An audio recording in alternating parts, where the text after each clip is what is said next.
الشيطان الرجيم بسم الله الرحمن الرحيم السلام عليكم ورحمة الله وبركاته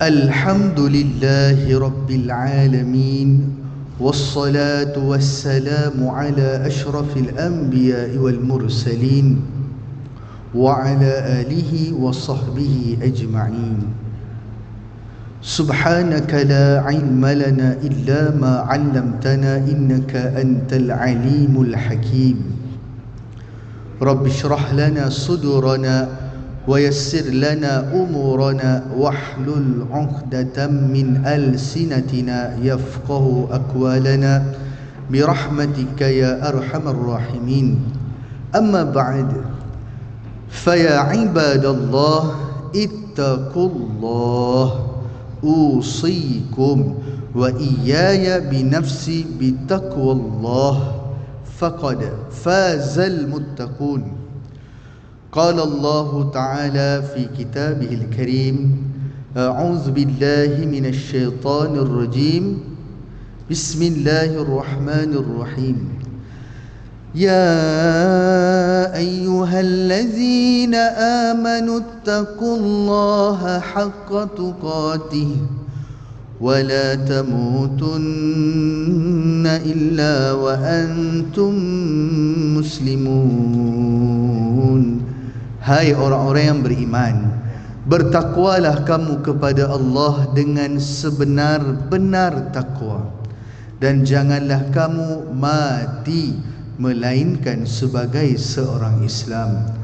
Alhamdulillah, tuan-tuan, puan-puan, ayahanda, bonda, muslimin, muslimat yang dirahmati Allah sekalian, apa khabar semua? Alhamdulillah, syukur kepada Allah Subhanahu wa taala di atas segala nikmat yang Allah kurniakan kepada diri kita sehinggalah pada saat ini. Dan yang paling besar di antara nikmat Allah adalah Allah kekalkan kita dalam nikmat iman dan nikmat Islam. Alhamdulillah. Tuan-tuan dimuliakan Allah sekalian, di dalam hadis Nabi SAW, Nabi ada menyebutkan manusia ini sering lupa terhadap dua nikmat, iaitu nikmat waktu sihat dan juga nikmat waktu lapang. Hari ini kita dapat lihat berapa ramai yang menggunakan waktu lapang ke jalan Allah Subhanahu Wa Taala. Hari ini kita dapat lihat juga berapa ramai di luar sana waktu lapang itu diisi dengan pelbagai urusan dunia, tetapi hatinya jauh dekat dengan Allah Subhanahu Wa Taala untuk urusan akhirat. Tapi alhamdulillah hari ini Allah isikan waktu lapang ini, kita datang solat maghrib berjemaah, dan kemudian kita nak duduk sekejap. Allah bagi masa pada kita untuk duduk dalam majlis ilmu, satu majlis yang sangat dicintai oleh para malaikat. Dan Nabi sebut juga manusia ni lupa dengan nikmat sihat. Hari ni kita dapat lihat bila diuji dengan sakit, bila diuji dengan penyakit kepada diri dia, barulah dia cari Tuhan, barulah dia dekat dengan Allah, baru dia dekat dengan sejadah. Tuan-tuan sekalian, waktu sihat susah, jarang. Begitulah manusia. Memang itulah sifatnya. Apabila diberikan kesenangan, kebaikan, segala keberkatan dalam hidup dia, kadang-kadang manusia ni lupa untuk bersyukur kepada Allah Subhanahu Wa Taala, dan kadang-kadang dia lupa. Sebab itulah kita sesama Muslim perlu menasihati antara satu sama lain, untuk kita sama-sama membawa diri kembali kepada Allah Subhanahu Wa Taala. Allahumma salli ala Sayyidina Muhammad wa ala ali Muhammad. Ayahanda, bonda, muslimin, muslimat, dan juga adik-adik di belakang sekalian, seronok Ustaz tengok kau main kursi tu, naik atas turun, terbalik kau nanti. Adik-adik dimuliakan Allah sekalian, tuan-tuan puan-puan dimuliakan Allah sekalian, pertamanya izinkan saya untuk memperkenalkan diri. Ini adalah kali pertama saya berkuliah di masjid ini. Walaupun saya ada kuliah di beberapa tempat yang lain, tetapi ini adalah kali pertama saya sampai di Masjid Al-Irsyad. Alhamdulillah. Tuan-tuan, saya Da'i Syazwan. Saya adalah Saya pernah masuk dalam rancangan televisyen, satu rancangan dakwah selebriti Da'i TV3 pada tahun 2013. Lama dah kan? Jadi tuan-tuan jangan tersilap ataupun tengok dekat TV tiba-tiba jumpa ni macam Ustaz Da'i Syazwan, itu mungkin tuan-tuan tertukar cerita Bollywood tuan-tuan sekalian kan? Tengok cerita mungkin ini syarohan tapi macam datang itu kan? Tuan-tuan yang tu six packs, ini family pack tuan-tuan sekalian kan? Jadi alhamdulillah tuan-tuan dan Allah sekalian, saya ni berketurunan mualaf kan? Ayah saya seorang Kristian memeluk Islam. Boleh kata dalam keluarga saya ni saya seorang yang belajar agama dan jadi ustaz kan? Alhamdulillah kan? Tuan-tuan kalau pergi di Brickfields, kalau pergi di Brickfields ada satu church, Lutheran Church. Itu adalah church yang dibina oleh moyang saya kan? Maksudnya kalau hari Ahad kan? Every Sunday kalau kita pergi ke church tu boleh jumpa semua saudara saya kat situ tuan-tuan sekalian kan? Tapi kata inilah kata jalan mujahadah dakwah kan, satu benda yang besar dalam keluarga saya kan. Harapan ayah untuk saya mempelajari ilmu agama untuk menyampaikan dakwah Islam itu bukan mudahlah untuk nak disampaikan begitu saja kan. Banyak cabarannya. Jadi mudah-mudahan Allah memberikan kekuatan kepada diri ini untuk dapat sampaikan dakwah Islam ini kepada bukan hanya ahli keluarga saya tetapi kepada seluruh umat di atas muka bumi ini. Amin ya rabbal alamin. Tuan-tuan dan Allah sekalian, saya ni walaupun orang kata apa, tak jumpalah di TV buat masa ni kan? Saya pernah ada masuk dalam beberapa rancangan juga di TV pada tahun 2016-2017 kan? Tetapi saya bukanlah yang tetap di TV lah tuan-tuan sekalian, hanya jemputan sahaja. Tapi tuan-tuan, saya percaya dan yakin ibu-ibu, ayah-ayah pernah dengar, adik-adik pernah dengar azan di TV3. Suara azan di TV3 itu alhamdulillah itu adalah suara saya tuan-tuan sekalian. Daripada tahun 2013 sampailah hari ini 2023, alhamdulillah. Ini adalah satu rezeki anugerah yang paling besar yang Allah berikan kepada saya dan besar untuk keluarga saya tuan-tuan sekalian. Suara azan ini besar. Dia adalah satu syiar dakwah yang sangat besar kepada semua orang, alhamdulillah. Tuan-tuan dan Allah sekalian, bila saya sebut ni, tuan-tuan tengok saya macam ada muka syak sikit. Betul ke ni? Azan TV3 ni. Ini macam jumpa dekat kedai depan Khalifah restoran maju je kan. Kan? Tuan-tuan dimuliakan Allah sekalian, kan? Saya ni memang berketurunan mamak lah tuan-tuan sekalian. Ayah saya memang Kristian, Indian Kristian. Mak saya memang Indian Muslim kan? Maksudnya di rumah ni saya berbahasa Tamil.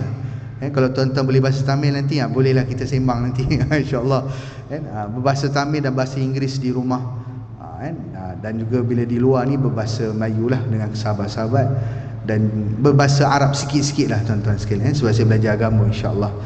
Jadi tuan-tuan dan Allah sekalian, jadi bila sebut tentang azan ni tuan-tuan, saya nak belanja sikit lah, belanja sikit suara azan. Mungkin pernah dengar, mungkin tak cam. Jadi saya belanja sikit bagaimana bunyi azan TV3 tu insya-Allah. Allahumma salli ala Muhammad. Allah yang karim. Allahu akbar, Allahu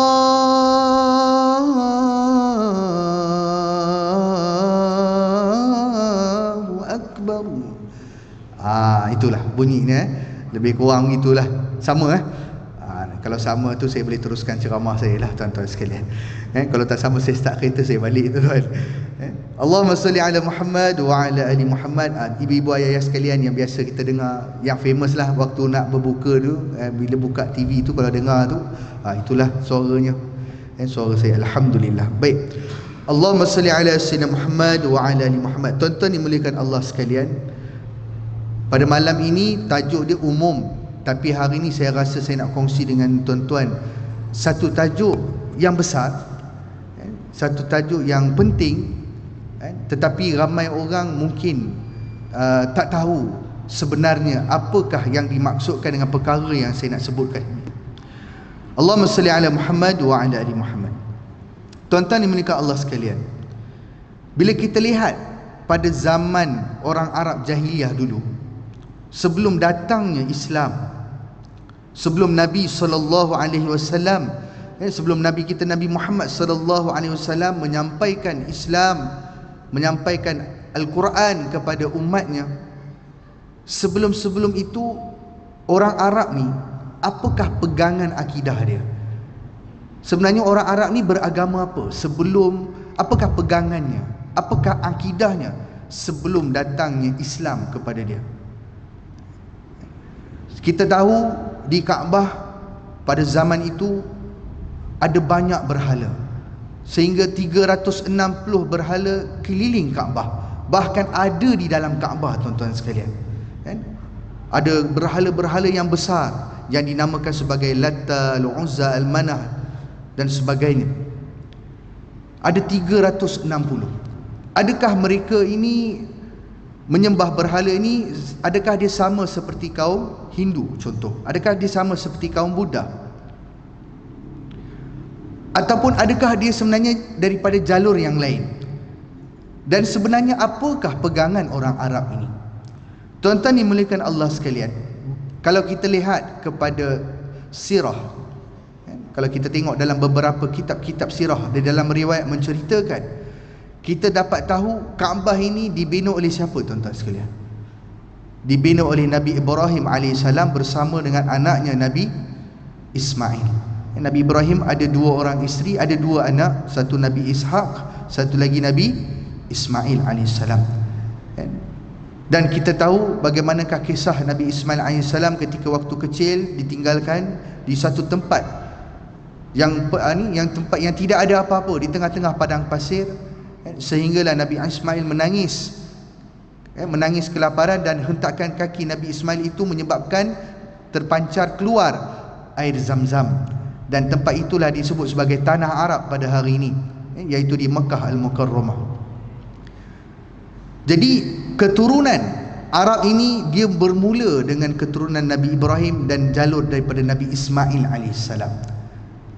Ini nak cerita mana datang orang Arab ni, puak Arab ini. Dan Nabi Ibrahim AS apabila dia membina Kaabah ini, dan agama yang dibawa adalah agama Hanif, yang dikenali dengan agama Hanif, Hanifan Muslima. Dalam Quran Allah disebut, bahkan kita baca dalam kita punya doa iftitah, Hanifan Muslima wa ma ana minal musyrikin. Jadi agama Hanif ni maksudnya agama yang lurus, yang mana menyeru umat-umatnya untuk hanya menyembah Allah Subhanahu Wa Taala. Sebenarnya agama Hanif ni agama Islam lah, Hanifan Muslimah, sebab tu disebut sebagai Hanifan Muslimah, agama tauhid. Tetapi apa yang berlaku selepas itu? Kenapa tiba-tiba di Mekah ni dah mula ada pengamalan yang lain, mula ada berhala-berhala, dan mula berlakunya penyembahan-penyembahan yang tidak benar, yang tersimpang jauh daripada agama Hanif. Tuan-tuan, untuk faham benda ni, saya nak beritahu kepada tuan-tuan, Nabi Ibrahim dan Nabi Ismail bila berada, Nabi yang diutuskan kepada kaum Arab pada waktu itu, pada Bani Arab. Selepas daripada itu, Nabi-Nabi yang diutuskan semuanya kepada kaum-kaum Bani Israel. Tuan-tuan tengok, Adam, Idris, Nuh, Hud, Saleh, Ibrahim, Lut, Ismail. Ibrahim, Ismail, ini Nabi yang diturunkan kepada Bani Arab. Kemudian apa yang berlaku? Ishak, Yaqub, Yusuf, Ayub, Syuaib, Musa, Harun, Zulkifli, Daud, Sulaiman, Ilyas, Ilyasa, Yunus, Zakaria, Yahya, Isa. Semua ni Bani Israel, tuan-tuan sekalian. Kalau nak bagi faham, Bani Israel ni siapa? Yahudi. Bani Israel. Dan datang balik Nabi yang terakhir yang diutuskan kepada orang Arab, iaitu Nabi Muhammad sallallahu alaihi wasallam. Nabi dilahirkan di tanah Arab. Tetapi Nabi Muhammad sallallahu alaihi wasallam bukan milik orang Arab, tetapi milik kita semua. Nabi seluruh umat, Nabi Muhammad sallallahu alaihi wasallam. Maksudnya terlalu jauh. Bila terlalu jauh, pengamalan agama Hanif itu semakin lama semakin pudar. Orang dah mula lupa macam-macam ajaran-ajaran yang datang mempengaruhi kedudukan orang Arab pada waktu itu, menyebabkan mereka mula menyembah perkara yang tidak betul dan menyimpang daripada jalan agama Hanif. Sebab itu kalau kita lihat dalam Quran, Allah sebut, wahai Muhammad, katakanlah kepada mereka, siapakah yang menciptakan langit dan bumi? Siapakah yang menciptakan matahari dan bulan? Nescaya mereka akan mengatakan Allah. Allah sebut dalam Quran. Maksudnya apa? Maksudnya orang Arab dia tahu Allah tu siapa. Kan? Allah dah bagi tahu dah. Cuba tanya dia orang, siapa yang cipta ni? Mesti dia orang cakap Allah yang cipta. Kan? Tapi kenapa berlakunya kita sebut sebagai syirik kepada Allah ini? Maksudnya dia mula untuk sekutukan Allah dengan perkara yang lain.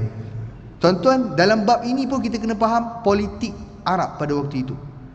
Sebab ketika Mekah ini di dalamnya ada Kaabah. Bila ada Kaabah ni, dia menjadi tempat tumpuan orang ramai. Maksudnya di kelilingnya, di Syam, di Yaman, tak kisahlah daripada mana, semua nak datang ke Kaabah. Semua nak datang lihat Kaabah, semua nak datang beribadah di sana. Dia jadi tempat tumpuan. Jadi bila dia jadi tempat tumpuan, maka di situ berlakunya banyak unsur-unsur penipuan dan juga nak mendapatkan duit ataupun harta yang banyak melalui peribadahan kat situ. Maka mulalah adanya penyembahan berhala itu dan ini. Maka dikatakan berhala itu hanyalah perantara sahaja kepada Allah Subhanahu Wa Taala, perantara. Maksud di sini dia dah mula untuk melakukan syirik kepada Allah Subhanahu Wa Taala. Jadi tuan-tuan dimuliakan Allah sekalian, tuan-tuan bayangkan bila ada orang datang, dia nak contoh, dia kata dia nak dapatkan kekayaan, maka dia kena jumpa dengan satu Tuhan, yang mana Tuhan yang memberi kekayaan. Ada satu berhala. Kalau dia sakit, dia nak sembuh, dia kena pergi jumpa satu berhala yang memberikan kesembuhan. Dia kata Tuhan yang memberikan kesembuhan. Dia orang buat macam mana? Dia orang kata, kalau kamu keluarkan harta kamu lagi banyak, lagi cepat doa kamu akan dimakbulkan. Siapa yang keluar paling banyak, dialah yang Tuhan akan makbulkan dulu doa dia. Maka berebutlah bagi harta yang banyak. Ada yang sampai keluarkan seluruh hartanya untuk membeli kesihatan. Dia sakit, dia tahu dia nak mati, tuan-tuan sekalian, maka dia bagi semua harta dia supaya diminta untuk disembuhkan. Tapi akhirnya kawan ni mati juga, tuan-tuan sekalian, mati juga. Bila dia mati, hard gang ni pula kata apa? Dia kata, walaupun kamu telah memberikan segala harta kamu, tetapi harta kamu itu tidak cukup untuk membeli kesihatan. Tidak cukup di sisi Tuhan, kata mereka. Menyebabkan ketakutan. Dan banyak lagi yang datang keluarkan duit, beri duit. Maka di situ sudah menjadi satu bisnes yang besar pada waktu itu. Sebab itu bila Nabi SAW bila datang membawa dakwah, bila Nabi sebut, sembahlah hanya Allah, Tuhan yang Maha Esa, janganlah kamu sekutukan Allah dengan perkara yang lain. Bila Nabi mula dakwah perkara itu, maka orang Arab Quraisy pada waktu itu mula terancam, mula tak suka. Sebab apa? Sebab kalau dah jadi macam tu, habislah lingkup bisnes-bisnes mereka, tuan-tuan sekalian. Tak ada orang nak datang menyembah berhala, nak keluarkan duit yang banyak. Maka berlakulah penentangan yang hebat kepada Nabi SAW. Ini adalah salah satu sudut sirah yang besar untuk melihat apakah faktor orang Arab Quraisy pada waktu itu menolak apa yang dibawa oleh Nabi SAW. Tak logik, tuan-tuan. Nabi adalah anak emas Mekah, anak kesayangan Mekah. Semua orang sayang Nabi. Nabi anak yatim piatu. Tuan-tuan bayangkan, Nabi waktu kecil, Nabi berjalan pergi mana-mana, ada berjalan di perumahan-perumahan orang Arab, di tempatnya pada waktu itu, nampak saja Nabi, mereka akan sebut, Muhammad, mailah rumah mak, mailah rumah makcik, mailah rumah mak, mailah rumah ibu, makan dulu. Semua anggap Nabi seperti anak dia. Sebab apa? Sebab mereka tahu, dan mereka sendiri pun sebut perkara ini kepada anak-anak mereka. Bila nampak Nabi jalan, dia tengok anak dia, dia kata, adik, nanti besar jadi macam abang Muhammad tau. Dek, nanti kau besar jadi macam pakcik Muhammad ni. Semua jadikan Nabi sebagai contoh ikutan. Padahal waktu itu Nabi belum lagi dilantik sebagai Nabi. Hanya Muhammad. Hanya Muhammad. Tuan-tuan bayangkan, semua nak jadikan Nabi sebagai role model, contoh. Sebab apa? Mereka tahu tidak ada orang yang sangat baik akhlaknya, sangat elok budi pekertinya, percakapannya, kejujurannya melebihi Muhammad pada waktu itu. Semua orang tahu. Bahkan Nabi menyelesaikan isu yang besar ketika umur Nabi 30 tahun. Isu di mana 4 puak Arab yang besar hampir nak berperang, bergaduh, berbunuhan hanya untuk meletakkan batu Hajarul Aswad di tempat Kaabah itu. Bila mereka bergaduh ni, sampailah ada seorang orang tua yang paling tua di dalam kumpulan itu, dia bangun, dia bagi cadangan. Bila dia bangun, sebab dia paling tua, umur dia dah masuk 90-an, nak 100, maka yang lain yang muda-muda tadi tu bila nampak orang tua ini bangun, semuanya diam dan dengar apa yang nak disampaikan oleh orang tua ini. Dia kata apa?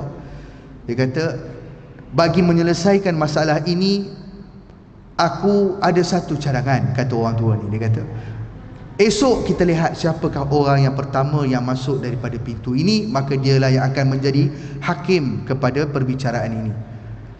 Semua setuju. Tunggu besok.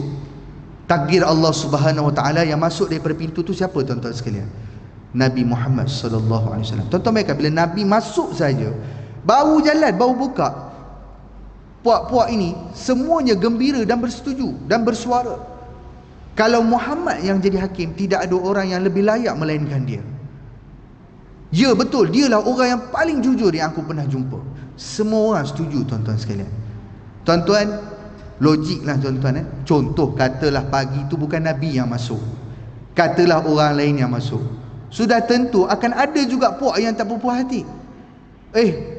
Aku tak setuju, dia adalah daripada puak kau. Ada juga yang bergaduh, tuan-tuan sekalian. Tapi disebabkan Nabi yang masuk, orang tak petikai pun Nabi daripada mana, Bani Hashim ke apa, tak ada. Dia orang terus kata, inilah orang yang paling jujur, tak akan menyelbahi siapa-siapa, dia adalah orang paling adil. Tidak ada orang yang lebih jujur daripada Muhammad. Sebab itu, daripada peristiwa itulah Nabi digelar sebagai Al-Amin. Maksudnya apa?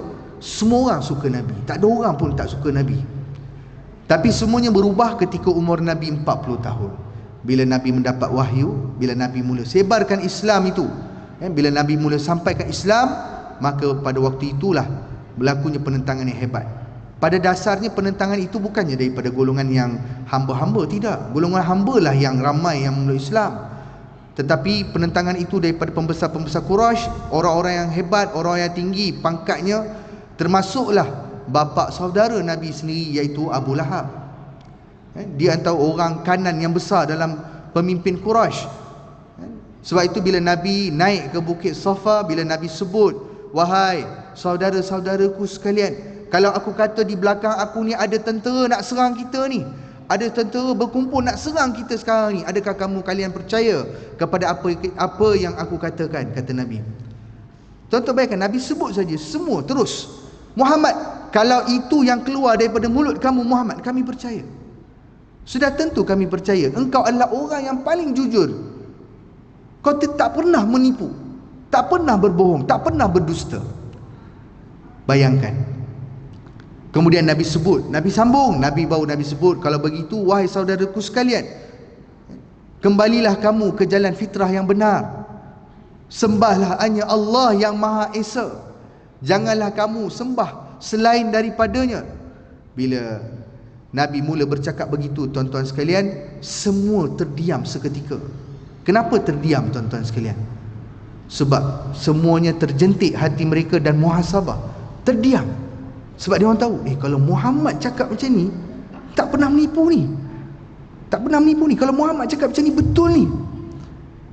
Terdiam seketika.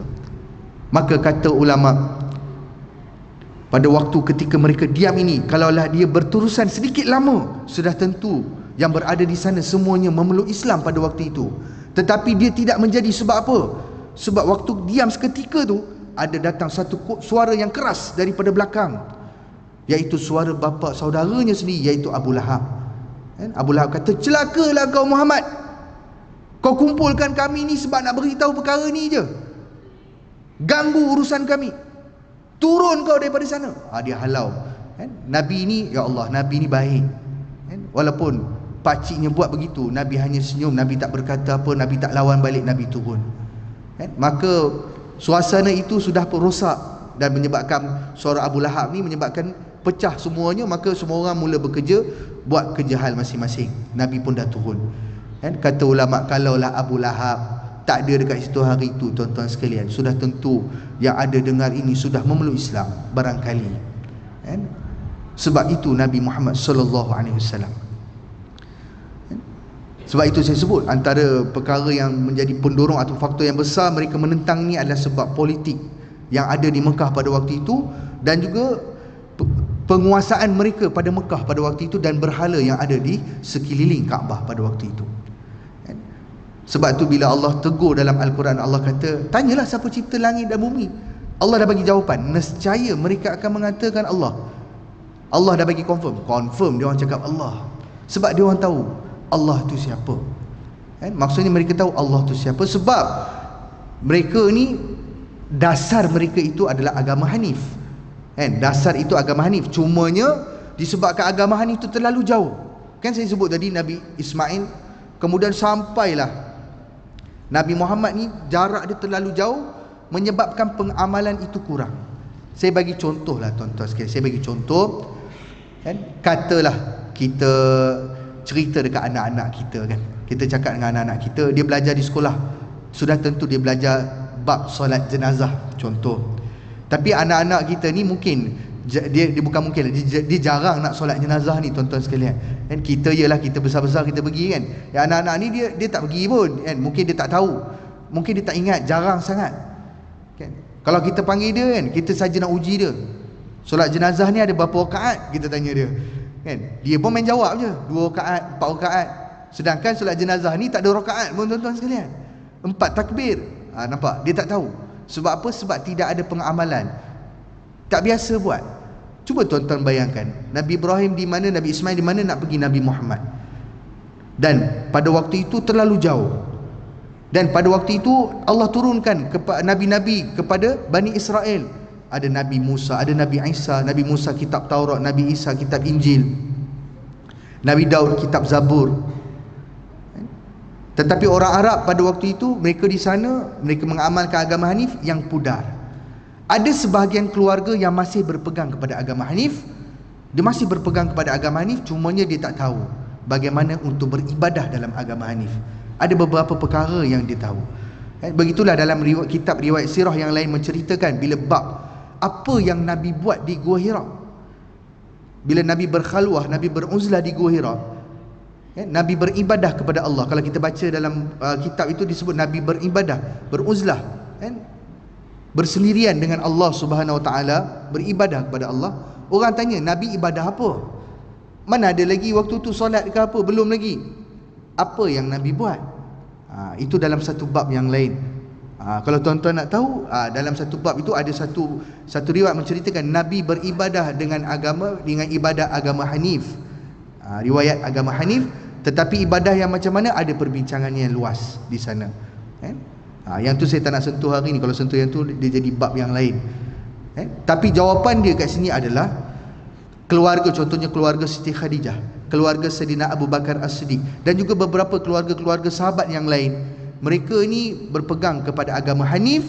Mereka tidak menyembah berhala, tetapi mereka hanya menyembah Allah, tetapi mereka tidak tahu ataupun kesinambungan itu macam mana nak buat. Macam kita lah tuan-tuan, bila ada bab soal hukum hakam, bila orang tanya, kita ada nak rujukkan dia, kita ada para alim ulama'nya, kita ada mufti untuk kita nak merujuk. Tapi zaman tu tak ada orang nak boleh ajar ataupun beritahu bagaimana pelaksanaan ibadah dalam agama Hanif pada waktu itu. Jadi untuk menguatkan cerita ni tuan-tuan sekalian, dia ada satu riwayat yang menceritakan tentang 4 orang pemuda, kisah tentang 4 orang pemuda yang mencari agama yang benar. Riwayat ni rare, dia susah sikit nak jumpa. Tapi kalau jumpa, ada diceritakan tentang 4 pemuda. Tapi bila saya sebut 4 pemuda ni, maksudnya orang-orang yang berlainan lah. Dia bukan 4 orang ni sekawan ke, sama-sama berjuang, bukan. 4 orang ni orang yang berbeza-beza. Orang yang pertama ini dalam riwayat menceritakan tentang seorang yang bernama Utsman bin Talha. Nama dia Utsman bin Talha. Yang kedua, Tuan-tuan kalau saya sebut nama ni mesti tuan-tuan boleh cam ataupun kenal. Siapa dia? Waraqah bin Naufal. Pernah dengar tak nama ni? Waraqah bin Naufal. Macam pernah dengar, tapi dekat mana tak apa, nanti saya cerita siapa Waraqah bin Naufal. Yang ketiga, dalam riwayat menceritakan tentang seorang yang bernama Zaid ibni Amr ibni Nufail. Ni namanya. Dan yang keempat, Qis ibn Sa'ilah. Qis ibn Sa'ilah. Nama dia Qis, tapi dia lelaki tuan-tuan sekalian. Dengar macam perempuan tapi lelaki. Qis ibn Sa'ilah. 4 orang ini ada jalan periwayatan ceritanya menceritakan bagaimana mereka mencari agama yang benar. Mereka nak cari agama bagaimana untuk beribadah kepada Allah dengan agama yang benar. Dan 4 ini mereka sangat berpegang dengan agama Hanif. Maksudnya keluarga mereka berpegang kepada agama Hanif, tetapi disebabkan mereka tidak tahu cara macam mana nak beribadah, tak tahu macam mana nak buat, dan diorang tahu dengan jelas dalam agama Hanif tidak boleh sekutukan Allah, hanya sembah Allah. Tetapi orang Arab pada waktu itu mula buat perkara-perkara yang menyekutukan Allah, sembah selain Allah, minta pertolongan selain Allah. Ada pula perantara daripada berhala-berhala ini. Maka mereka tahu ini salah. Jadi mereka tidak menyembah berhala. Dalam masa yang sama mereka beriman kepada Allah, tapi tak tahu macam mana nak cari kesinambungan, apa perlu buat. Maka mereka 4 orang ni masing-masing ada ceritanya. Diceritakan mereka ni cuba untuk keluar daripada Mekah untuk pergi ke negara-negara jiran untuk mencari agama yang benar. Jadi orang pertama ni Uthman bin Talha. Uthman bin Talha ni di dalam periwayatan ceritanya tidak banyak diceritakan. Hanya diceritakan Uthman bin Talha dia adalah seorang yang daripada keluarga yang berpegang kepada agama Hanif yang dibawa oleh Nabi Ibrahim AS. Tetapi apabila orang Arab pada waktu itu mula melakukan sesuatu yang tidak ada dalam agama, mula melakukan perkara-perkara yang tidak betul, maka Uthman bin Talha nekat untuk keluar daripada Mekah untuk mencari agama yang benar. Maka Uthman bin Talha pun keluar menuju ke Syam. Masa dia sampai kat Syam, dia pun tanya orang, ada tak siapa-siapa yang aku boleh berjumpa dan berguru dan nak tahu, belajar tentang agama. Maka akhirnya Uthman bin Talha dia berjumpa dengan seorang pendeta Yahudi. Bila sebut pendeta Yahudi, pada waktu itu kitab yang dibawa adalah kitab Taurat. Dan kitab Taurat pada waktu itu valid lah tuan-tuan sekalian. Valid, kitab yang betul, iaitu salah satu kitab Allah Subhanahu wa ta'ala. Pendeta Yahudi. Siapa pendeta? Pendeta ni kira ulama lah tuan-tuan sekalian, ulama Yahudi. Bahasanya senang, ulama. Maka Uthman bin Talha ni dia belajar dengan pendeta Yahudinya, dan akhirnya dia menjadi seorang pendeta Yahudi yang hebat dan terkenal pada waktu itu. Maksudnya waktu muda dia keluar, dia belajar mengaji, akhirnya dia menjadi seorang ulama yang besar, ulama Yahudi, pendeta Yahudi yang hebat. Itu adalah Uthman bin Talha. Itu cerita yang pertama, tak banyak diceritakan. Cerita orang yang kedua adalah Waraqah bin Naufal. Waraqah bin Naufal sama seperti Uthman daripada keluarga. Sebab Waraqah bin Naufal, kalau tuan-tuan nak tahu, Waraqah bin Naufal adalah pakcik Khadijah, pakcik kepada Khadijah binti Khuwailid. Siapa Khadijah ni? Isteri pertama Nabi SAW. Kan saya sebut Khadijah ni daripada keluarga yang daripada berpegang kepada agama Hanif. Maka Waraqah bin Naufal dia adalah seorang yang berpegang kepada agama Hanif. Sama seperti Uthman bin Talha, dia nampak orang Arab mula buat benda yang merepek, maka dia pun keluar daripada Mekah untuk mencari agama yang benar. Dan akhirnya bila dia keluar tuan-tuan, dia bertemu dengan seorang pendeta Nasrani. Pendeta Nasrani, dan akhirnya dia belajar dan dia menjadi seorang pendeta Nasrani yang hebat. Macam mana kita nak tahu dia jadi pendeta Nasrani yang hebat? Sebab Waraqah bin Naufal ini sempat bertemu dengan Nabi SAW, dan ketika itu Nabi telah pun dilantik menjadi seorang Nabi. Ini kisah yang mungkin ramai orang jarang dengar. Tuan-tuan, bila kita selalu dengar ketika Nabi berada di Gua Hira, tiba-tiba Nabi mendengar satu suara, dan Nabi tak tahu suara itu daripada mana. Tiba-tiba munculnya satu jelmaan cahaya yang begitu terang, berbentuk badan manusia, tapi cahaya tak nampak. Dan cahaya itu datang mendekati Nabi, peluk Nabi, sampai Nabi rasa sesak di dada, dan Cahaya itu sebut, Iqra ya Muhammad. Tuan-tuan dah dengar kisah ini. Iqra 3 kali. Iqra bismi rabbikal ladzi khalaq. Bila perlu Iqra, Nabi tak tahu baca. Nabi sebut, ma ana biqari. Saya tak tahu nak baca. Aku tak boleh nak baca. Sebab Nabi ummi, tak boleh baca dan menulis. Kemudian barulah Jibril sebut kali yang ketiga, Iqra bismi rabbikal ladzi khalaq. Khalaqal insana min 'alaq. Iqra wa rabbukal akram alladzi 'allama bil qalam 'allamal insana ma lam ya'lam. Nabi pun baca ikut. Kemudian Nabi balik dalam keadaan resah. Nabi bingung, Nabi rasa gelisah dan takut dalam diri dia. Sebab Nabi manusia, samalah kita manusia, kita pun takut tuan-tuan. Biasa kita masuk dalam bilik, kita tahulah bilik kita kan. Tiba-tiba ada benda yang pelik berlaku dalam bilik kita, kita pun jadi terdiam sekejap, terkejut sekejap. Kan rupa-rupanya isteri kita kan, contoh kan, kan. Tapi nak ceritanya kita pun terkejut. Benda yang pelik berlaku. Nabi pun balik dalam keadaan Nabi terus sampai ke rumah, ketuk pintu, Khadijah buka. Dan Khadijah pelik, tapi Khadijah tak tanya apa. Sebab apa? Dia tahu, suami aku ni tak pernah balik tiba-tiba tengah-tengah malam dalam keadaan gelisah begini kan? Sebab dia kenal suaminya Muhammad, orang yang tenang, baik. Tapi kali ni dia nampak Nabi dalam keadaan takut, gelisah kan? Nabi sebut kan? Nabi kata apa? Selimutkan aku, Zammiluni kan? Khadijah selimutkan. Kita selalu dengar kisah sampai situ, tapi ada sambungan dia sikit tuan-tuan sekalian. Apa sambungan dia? Sambungan dia adalah bila Nabi dah mula tenang, Nabi ceritakan balik kepada Khadijah apa yang berlaku. Nabi ceritalah balik apa yang berlaku, datang cahaya, peluk, sebut Iqra dan sebagainya, dan mengatakan aku adalah Nabi. Kemudian Nabi ada sebut satu ayat, lebih kurang beginilah tuan-tuan sekalian. Saya lupa dia punya teks yang sebenar tu, tapi ayatnya lebih kurang begini. Nabi kata, wahai Khadijah, aku tidak tahu sama ada yang datang itu adalah benda yang baik ataupun benda yang tidak baik. Apa maksud Nabi?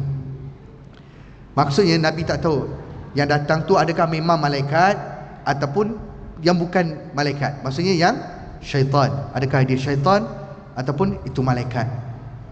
Bila Nabi sebut macam tu, Khadijah kata apa? Khadijah kata, wahai suamiku kan? Ya Muhammad kan? Wahai sayangku. Dia menenangkan Nabi. Dia kata, mana mungkin Allah nak membuat sesuatu yang buruk untuk menimpa ke atas diri kamu. Kamu adalah orang yang paling baik dengan jiran kamu. Kamu adalah orang yang paling santun, yang paling jujur. Sudah pasti yang datang itu adalah yang baik. Maksudnya Khadijah nak kata yang datang tu mesti yang baik, mesti malaikat lah, malaikat Jibril. Kemudian Nabi diam. Baru Nabi tenang, tapi Nabi diam. Khadijah sambung. Ini tuan-tuan sekalian, Khadijah kata apa? Beginilah, besok kita pergi jumpa pakcik saya Waraqah bin Naufal. Dia alim tentang, dia lebih tahu perkara-perkara begini. Sebab pada waktu itu Waraqah bin Naufal dia adalah seorang pendeta Nasrani yang hebat. Dan besok bila berjumpa dengan Waraqah bin Naufal, Nabi cerita semua perkara yang berlaku. Bila Nabi dah cerita, perkara yang pertama yang berlaku kepada Waraqah bin Naufal selepas dengar cerita itu, Waraqah mengalirkan air mata dengan begitu deras. Menangis dia. Lepas dia menangis, Nabi pun jadi serba salah sebab menangis. Nabi pun fikir, ada aku buat apa-apa salah ke kan? Lepas Waraqah menangis, Waraqah kata, ya Muhammad, yang datang kepada kamu malam itu adalah perkara ataupun benda yang sama yang datang kepada Ibrahim, yang datang kepada Musa, yang datang kepada Isa.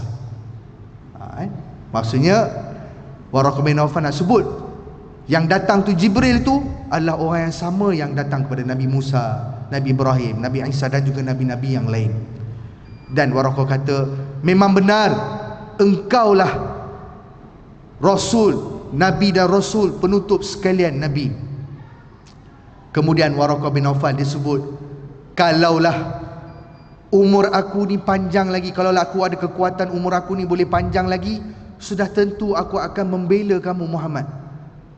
Maksudnya apa dekat sini? Maksudnya Pada waktu itu Waraqah bin Naufal dia sudah pun tua dan sakit. Bila tengok dari riwayat sirah tu, pada waktu itu dia sudah pun tua dan tak larat. Ada riwayat cerita selepas Nabi jumpa tu, lepas 10 hari Waraqah sudah pun meninggal dunia, tuan-tuan sekalian. Tapi Waraqah dah bagi tahulah, kalau aku hidup lama ni mesti aku akan membela kamu. Dan Waraqah kata, Muhammad, selepas ini perjalanan kamu akan menjadi lebih sukar. Boleh jadi orang yang selama ni sayang kepada kamu akan jadi benci pada kamu. Boleh jadi yang selama ni orang muliakan kamu, mereka akan hina kamu. Yang boleh selama ni mereka melemparkan kasih sayang, selepas ini mereka akan melemparkan keburukan kepada kamu. Bahkan mereka boleh halau kamu daripada sini, bahkan mereka boleh membunuh kamu disebabkan perkara ini. Bila Nabi dengar, pertama sekali Nabi sebut apa? Nabi kata, wahai Waraqah, wahai pakcik, wahai Waraqah, betul ke perkara ni akan berlaku? Tahu tak kenapa Nabi tanya macam tu? Sebab kita dah cerita dah, Nabi ni anak emas Mekah, semua orang sayang Nabi, semua orang suka Nabi. Nabi tak pernah buat salah. Nabi yang orang kata apa? Yang selalu jujur. Jadi Nabi pelik lah, tiba-tiba nanti orang boleh benci sampai boleh bunuh. Jadi Nabi macam tertanya, betul ke boleh jadi macam ni? Waraqah kata apa? Ya Muhammad, sebab Nabi-Nabi sebelum kamu, mereka melalui jalan-jalan yang sama seperti kamu, yang kamu akan lalui selepas ini. Mereka pun susah. Nabi Musa, Nabi Ibrahim, Nabi Isa, semua orang tak suka apabila sampainya dakwah. Maka Muhammad, kamu pun tidak akan terlepas. Pasti kamu akan lalui seperti mereka, sebab engkau adalah pesuruh Allah. Jadi bila Waraqah bin Naufal sudah pun meninggal dunia, Nabi dalam berdakwah selama 3 tahun secara rahsia. Pada waktu itu Nabi dah nampak sikit bahawa orang Quraisy mula tahu dah, bocor-bocor dah, Muhammad ni kumpul malam-malam dekat rumah Arqam tu buat apa? Dah mula spy. Lepas tu turun ayat untuk Nabi berdakwah secara terang-terangan. Itu yang Nabi naik Bukit Sofa tu, Nabi bagi tahu tu kepada semua orang. Pada waktu itu Abu Lahab dia dah ada dah, yang orang kata apa, merosakkan keadaan pada waktu itu. Semuanya apa yang Waraqah sebut tu jadi kepada Nabi SAW. Itu Waraqah bin Naufal. Itu cerita dia, tuan-tuan sekalian. Maksudnya Waraqah bin Naufal dia sebenarnya beragama Hanif, tetapi dia tak tahu macam mana nak beramal. Pada waktu dia muda, dia keluar, dia cari agama, dan dia berjumpa dengan seorang pendeta Nasrani. Dia belajar dan dia jadi seorang pendeta Nasrani yang hebat. Kalau Tolha tadi, Uthman bin Tolha, dia jadi pendeta Yahudi. Waraqah bin Naufal dia jadi pendeta Nasrani. Tuan-tuan dah masuk waktu ke? Dah? Azan, kita berhenti azan ke atau macam mana? Macam mana? Berhenti azan, ada azan kan? Okey, kita berhenti dulu insya-Allah. Allahumma salli ala sayyidina Muhammad wa ala ali Muhammad. Tuan-tuan yang dimuliakan Allah sekalian, kisah ni di dalam riwayat menceritakan tentang 4 orang. Yang pertama Uthman bin Talhah, yang kedua Waraqah bin Naufal, yang ketiga Zaid ibni Amr ibni Nufail, dan yang keempat Qis ibn Sailah. Saya dah cerita tentang 2 orang ini, bagaimana di dalam riwayat sirah yang kita jumpa menceritakan tentang bagaimana kita dapat lihat pegangan orang Arab pada dasarnya adalah agama Hanif, tetapi bila sudah berubah, banyak campur aduk, disebabkan terlalu jauh agama Hanif ini, tidak ada siapa-siapa yang membawa ataupun menyambung ajaran ini, menyebabkan orang mula terpesong, dan akhirnya ada di kalangan mereka yang membuat perkara yang tidak benar, yang tidak betul, yang melanggar dengan agama Hanif, iaitu menyembah berhala, menyekutukan Allah. Dan ada yang berpegang dengan agama Hanif, tapi ada yang dia rasa tak tahan, dia nak juga cari kebenaran, maka dia keluar daripada Mekah. Dan diceritakan tentang 4 kisah ini. Ramai lagi, tapi kenapa 4 orang ni? Sebab 4 orang ni riwayatnya kuat, dalilnya kuat. Dan daripada 4 orang ni, yang paling kuat dalilnya adalah orang yang ketiga ni sebenarnya. Kisah orang yang ketiga, iaitu Zaid ibni Amr ibni Nufail. Tuan-tuan yang dimuliakan Allah sekalian, saya sambung sikit lagi. Tapi kisah Zaid ni panjang sikit, tapi saya cuba ringkaskan. Zaid ibni Amr ibni Nufail, dia adalah seorang yang lantang bersuara tetapi lurus bendul orangnya. Gitu. Maksudnya dia tahu dia tak boleh nak lawan, tapi dia nak juga buat. Bila kena balik, dia datang, dia buat balik benda yang sama. Okey, bagaimana? Okey, baik, Zaid ibn Amr ibn Nufail sama seperti dua orang tadi yang saya ceritakan. Dia pun keluar daripada Mekah, dia menuju ke Madinah. Bila dia menuju ke Madinah, dia tanya kepada orang di situ, boleh tak saya nak jumpa dengan seorang guru untuk aku nak belajar tentang agama. Maka orang di sana pun sebut, kau pergilah di hujung kampung sana, ada seorang pendeta Yahudi, mungkin tuan akan dapat apa yang tuan inginkan. Maka Zaid ini dia pun pergilah cari dekat kampung tu, tanya, jumpa tok guru, seorang pendeta Yahudi di situ. Maka Zaid ni pun ceritakan, wahai tok guru, saya ni daripada Mekah itu ini semua, saya datang nak mencari agama yang benar. Maka Zaid ni tanya, boleh tak beritahu kepada saya apakah agama Taurat ini? Maka pendeta ni pun ceritalah apa itu Taurat, apakah dasarnya dan sebagainya. Akhirnya bila Zaid dengar dan Zaid kata, ini lebih dekat dengan apa yang diajarkan oleh Nabi Ibrahim dan yang lebih dekat dengan agama Hanif. Sebab di dalam kitab Taurat dia memang dah sebut secara jelas, kalau kita tengok dia ada sebut sebagai 10 Commandments, dan dalam kitab Taurat dah jelas dah, tidak ada yang boleh sekutu dengan Allah, hanya Allah yang disembah yang Maha Esa. Maka dia tahu ini sama dengan apa yang dibawa oleh Nabi Ibrahim dalam agama Hanif. Maka banyak lagi perkara yang sama dijumpai, dan akhirnya Zaid dia pun sebut hasrat dia. Dia kata, wahai tok guru, aku ingin memeluk agama ini, aku ingin belajar, aku nak memeluk agama Taurat ini. Maka pendeta Yahudi ni, di dalam riwayat diceritakan tuan-tuan, dia kata, maka pendeta Yahudi ni kata, boleh, tak ada masalah, tapi ada satu syarat. Dia kata ada satu syarat. Maka Zaid ni pun tanya, apakah syaratnya? Maka dia kata, kamu perlu melakukan satu kemurkaan kepada Allah Subhanahu Wa Taala. Awak kena buat satu dosa yang besar yang mendapatkan kemurkaan Allah, kemudian kamu taubat balik. Lepas kamu taubat balik, barulah kamu ni boleh masuk kepada agama Taurat ini. Tuan-tuan jangan tanya saya kenapa syaratnya begitu kan. Sebab saya tengok dalam kitab cerita gitu kan, tak diceritakan lebih. Jadi saya pun belum tahu lagi. Kalau ada tahu saya bagi tahu. Tapi dalam cerita itu, dalam riwayat itu ceritakan pendeta Yahudi ini bagikan syarat begitu. Buat satu benda yang mendatangkan kemurkaan Allah, kemudian kau kembali balik pada Allah, baru kau pun boleh jadi seorang Taurat, beragama Taurat, berpegang kepada agama Taurat. Kemudian Zaid ni dia kata, dia kan orang yang orang kata apa, lurus bendur, yang jenis terus bercakap depan-depan. Dia kata, aku keluar daripada Mekah sebab aku takut mendapat kemurkaan Allah. Tapi kau musuh aku buat benda yang mendapatkan kemurkaan Allah untuk masuk agama Taurat ni. Aku tak nak agama kamu. Dia tolak begitu je. Kemudian dia pun cari lagi, berjalan cari lagi, tanya orang, selain daripada pendeta ini, ada tak orang lain yang lagi tahu agama? Dia kata macam tu. Maka orang pun kata, cuba kau pergi hujung sana pula, ada seorang pendeta Nasrani, mungkin kau dapat cari apa yang kau nak. Maka Zaid pun cari, jalan punya jauh, cari, jumpa pendeta Nasrani. Dia dengar pula daripada pendeta Nasrani apa yang diceritakan dalam kitab Injil. Kemudian Zaid kata, yang ni lagi lengkap daripada Taurat. Dia macam ada sambungan lagi. Sudah tentulah sebab Injil kemudian daripada Taurat, dia lagi lengkap lah. Kemudian dia pun sebut kepada pendeta Nasrani ini, saya nak memeluk agama ini, boleh ke? Dan pendeta Nasrani ini dia kata, boleh, tak ada masalah, tetapi ada satu syarat.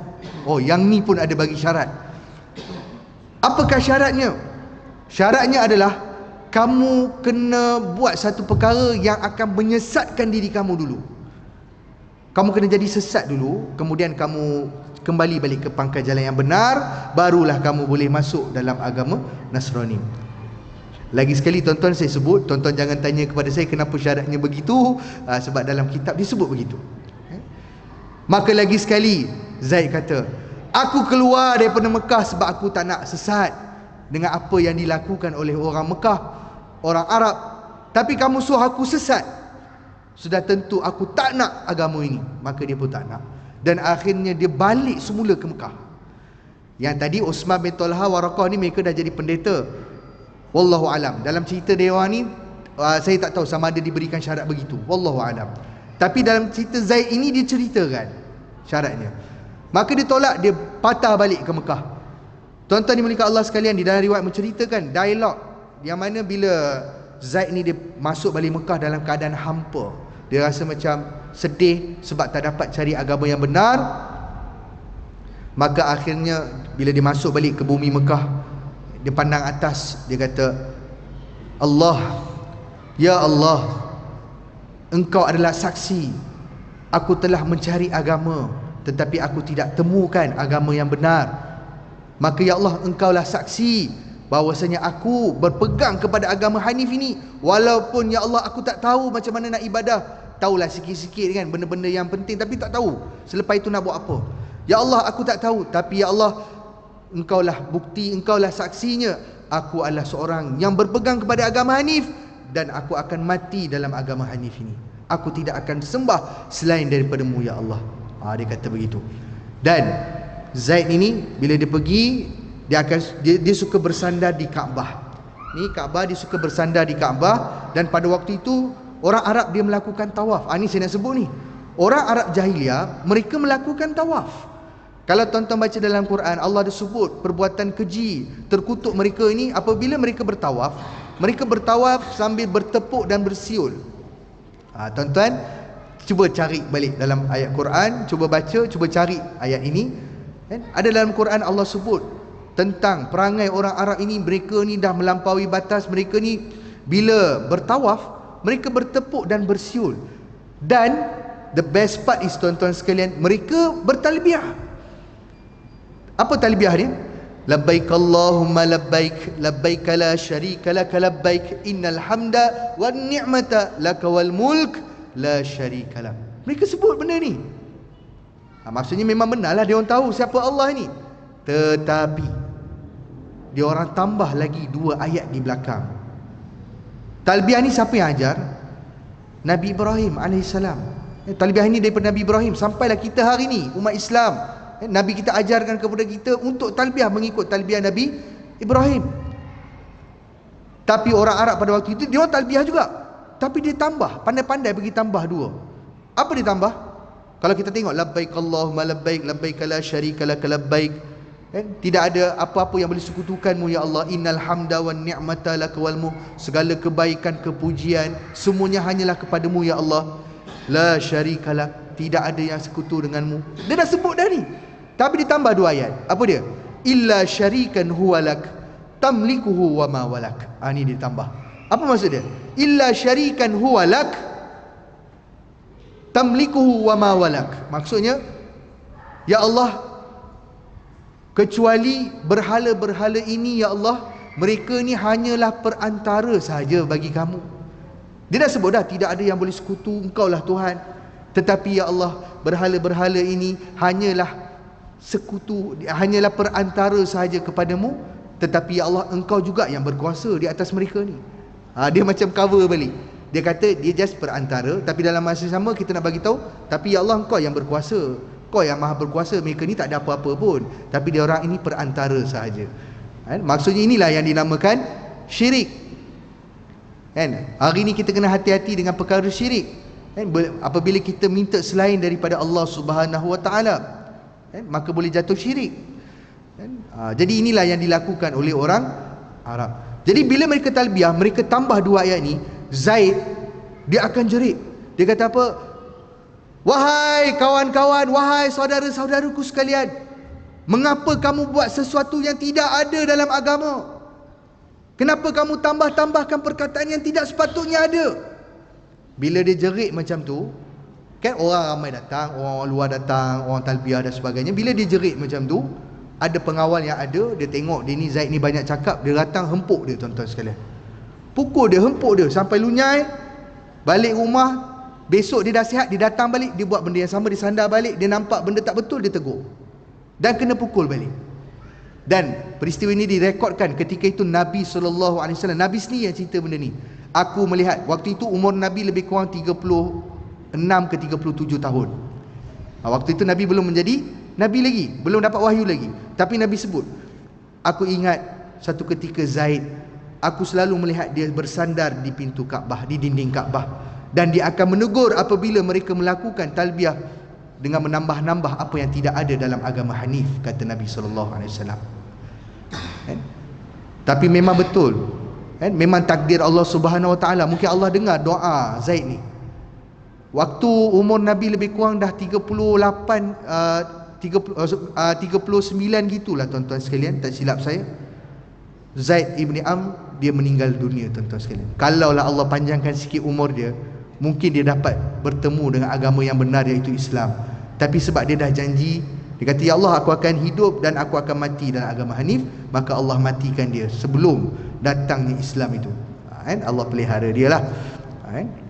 Itu kisah tentang orang yang ketiga yang lagi menguatkan situasi ataupun menguatkan lagi tajuk kita. Sebenarnya orang Arab ini dasarnya memegang kepada agama Hanif, tetapi mereka ni sudah tersimpang jauh. Dan orang yang keempat, tuan-tuan sekalian, sikit lagi tuan-tuan, yang keempat namanya adalah Qis ibn Sa'ilah. Qis ibn Sa'ilah ni, dia ni lebih kurang macam Zaid, tetapi dia ni lantang dan berani bersuara, dan dia berani melawan balik lah. Kalau macam Zaid ni, dia tak berani, dia berani cakap, tapi dia kena belasah, dia tak boleh buat apa, dia tak kuat kan. Tapi yang Qis ni dia kuat. Dia pun menentang, dia kata, kenapa kau orang buat benda-benda ni?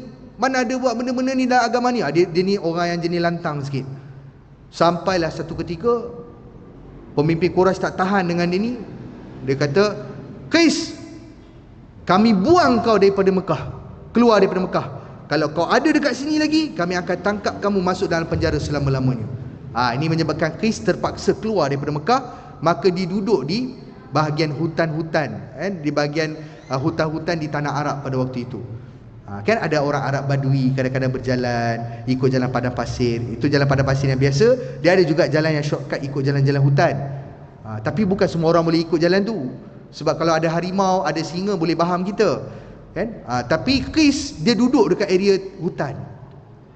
Sampaikan ada satu riwayat menceritakan, ada seorang Arab Badui ni, bila dia nak berjalan ataupun dia nak keluar, nak pergi ke satu tempat, perlu lalui jalan hutan tu.